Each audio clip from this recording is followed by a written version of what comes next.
Chris Martin here with Creative Domain. Today's quick tip tutorial is creating a jelly-like substance in Realflow. This is what we are going to create.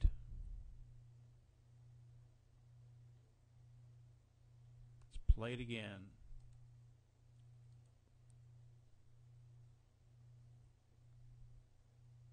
It's kind of cool. Okay, let's get to it.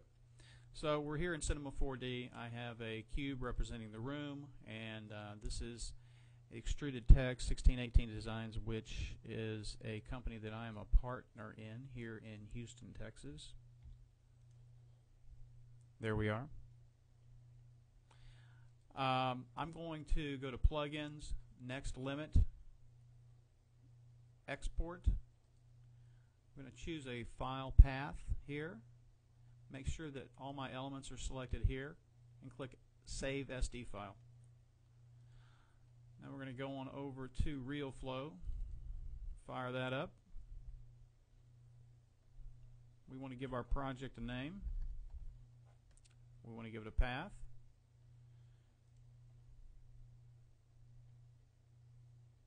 There we go.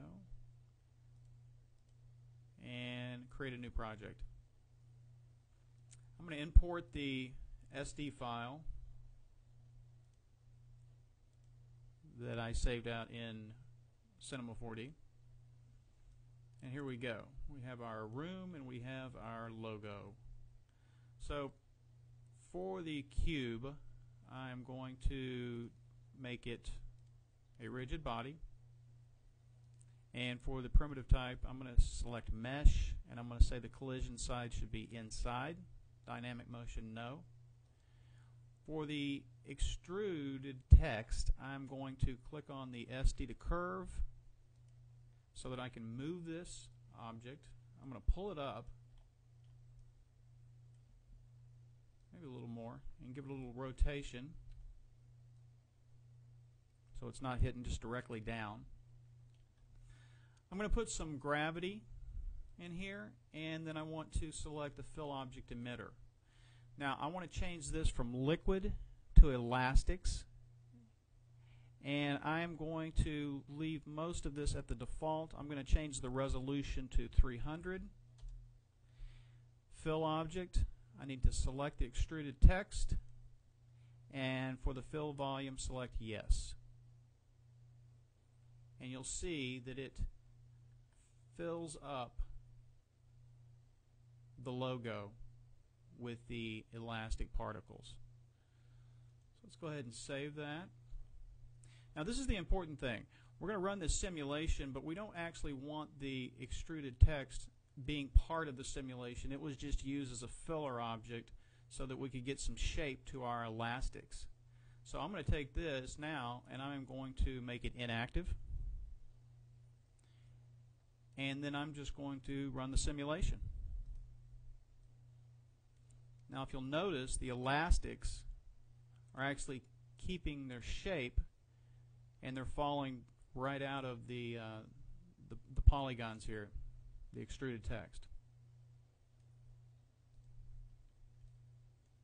And like I said, if you're going to do this on your own, you may want to consider using more particles, but for the simulation or for the tutorial today, I thought I would just do it like this, just for speed purposes. So anyway, I'm going to pause the video, let this simulate out, and I'll be back when it's done.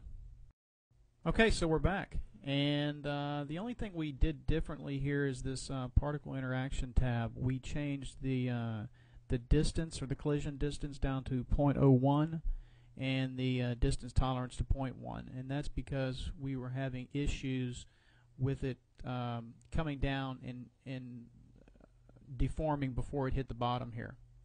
So we made those changes, and you can see that it came out a lot better. Let's just run it from the beginning. There we go. And now it's deforming properly at the base of the cube. So that's pretty cool. Now the next thing we're going to need to do is mesh these objects. So we're going to drop a mesh in there, and you'll see that it put the fill object in there for us. And now we're going to actually mesh this object. So I want to go to Export All so that we're exporting everything in the scene. Take it to 0, and then we're going to click on Build Meshes. And we're going to let that go. I'm going to let this build, and then I will be back shortly. Okay, we're done meshing. We're back in Cinema 4D. There's no need to keep our extrude object on, so let's go ahead and turn that off now. And then we'll go to our plugins, next limit, and we'll go to the mesh loader. We're going to navigate to our meshes, select the first one, click open, and you'll see that it puts our mesh in the scene.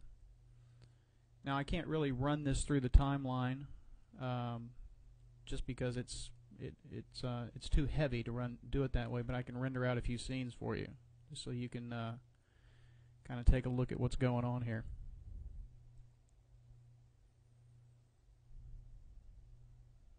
So that's our jelly-like substance.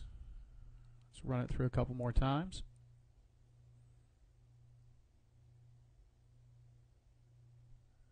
And that's looking pretty cool. Well, that's our quick tip tutorial for today on creating a jelly-like substance in Realflow using our elastic materials. I sure hope that helps.